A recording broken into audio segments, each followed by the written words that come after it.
Hello guys! Hello! This is for Leo.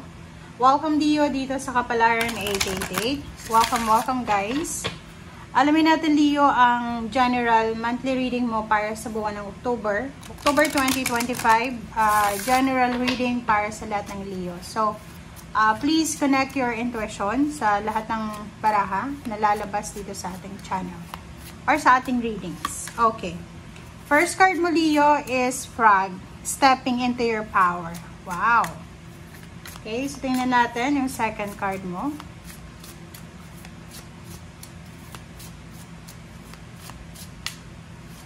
Okay, second card natin is Kangaroo. Kangaroo Courage.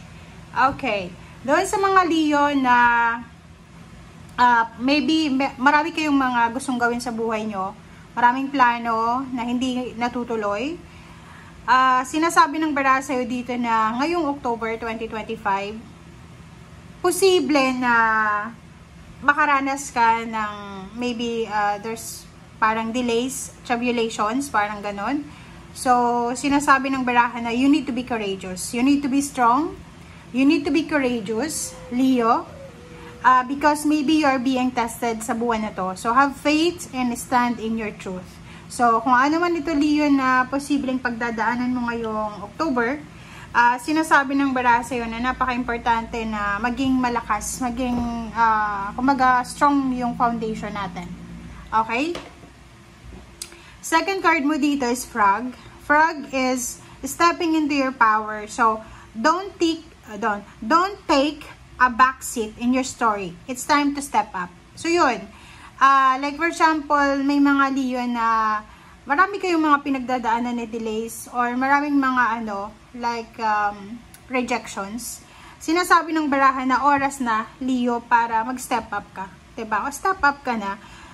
Huwag ka nang mag-stay sa kung nasaan ka man sa ngayon. Oras na para hanapin mo yung para sa'yo. Or para, kumbaga, ipaglaban mo kung ano yung karapatan mo.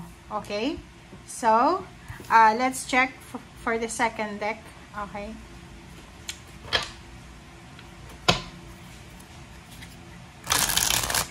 Okay, Leo.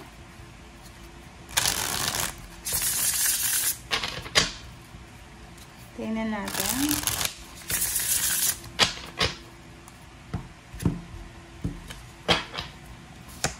Okay, first card mo dito is reverse na King of Wands. So, this is all about job. Okay, job. Second card is, what reversal siya? Magician na reverse. Okay. And, Two of Cups. This is emotion, water sign energy. And this is reverse. Reverse na naman siya. Five of Swords. Okay. And next is the World card. Okay. Sa ilalim mo guys is Two of Swords. So, this is confusion. Okay. So, plus sa ilalim mo pa is, okay, the Devil and Five of Wands. Alright. So, Leo, makinig ka ha. Ngayong buwan ng October, etong 3 cards na to sa ilalim, sila yung mga possible na kailangan nating iwasan. Possible na mayroon kang mga procrastination, magko-contemplate ka this month, marami kang pag-iisipan, magko-contemplate ka ng mga actions mo. The devil is here, so there's a temptation, there's a parang ano siya, the devil talaga, devilish energy siya, na posibleng kailangan mong paghandaan.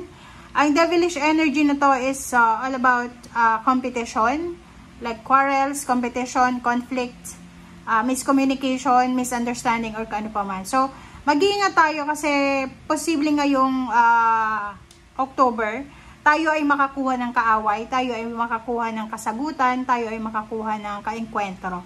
So, yun yung kailangan nating ingatan or iwasan. Okay. Meron kang 3 reversal, Magician, King of Wands, and eto na Five of Swords. So, kung makikita mo dito, yung Five of Swords is reverse, at then reverse. So, nakikita ko sa'yo dito, meron ditong mga Leo na, like, naghihintay ka ba ng isang promotion, salary increase, or you're waiting for a magic, for a confirmation for the answered prayers. Pero nakikita ko sa'yo dito na parang i-give up mo na lang eh. Kasi like sa trabaho, mayroon ditong Leo na nag-aantay ka ng salary increase or nag-aantay ka ng promotion. Or yung iba, naghahanap kayo ng trabaho, nag-aantay kayo na makahanap ng trabaho. But since naka-reverse siya, so ibig sabihin, you're not interested. Okay? Pwedeng may mga Leo dito na hindi kayo interesado and willing nyo na siyang i-give up kasi parang feeling nyo, wala eh, hindi talaga para sa'yo eh. Like yung halimbawa, yung mga Leo ditong talagang tinatry mo na mag-business. Like, magbe-business ka eh. Pero talagang kahit anong business yung pasukin mo, talagang hindi mo mapa-asenso yung business na yun. So, meron kayong mga old habits and lifestyle na posibleng siguro i-give up nyo na. Yung mga pangarap nyo na parang feeling nyo unrealistic ay posibleng i-give up nyo na.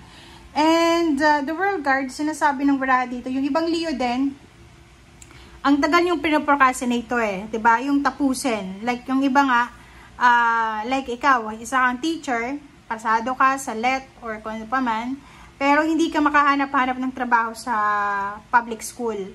And siguro naghihintay ka na ng 5 years, 2 years, or kung ilang years na yan, until na ngayon, nakapag-isip ka na, ngayong October makakapag-isip ka na, tapos na, okay na, tama na yung paghihintay mo eh. Kasi since hindi naman nangyayari, oras na para, kumbaga, mag-step up ka na, oras na para, kumbaga, hanapin mo talaga yung para sa'yo. Siguro, hindi para sa'yo yung teaching sa public school, but meron namang mga private school, diba? So, yun, Leo. Okay, 6 of Wands and Ace of Pentacles. Kung may mga Leo dito na medyo disappointed, meron din naman na mga Leo dito na posibleng makatanggap kayo ng like good news about recognition, about rewards, awards, or pwedeng makatanggap kayo ng like free travel, free party, parang ganon. So, ihanda mo yung sarili mo dun sa mga Leo na makakatanggap nito kasi this one is free. Okay? Free siya na matatanggap mo. And last two cards natin is Death card and 5 of Coins. So, yun.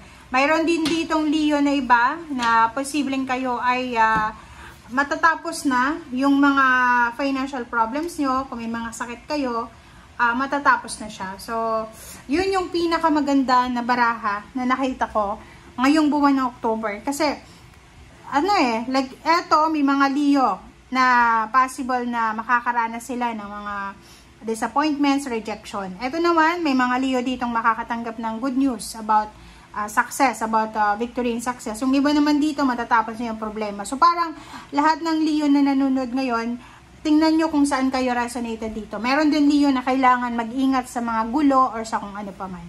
Alright, so thank you for watching guys and see you again. Bye!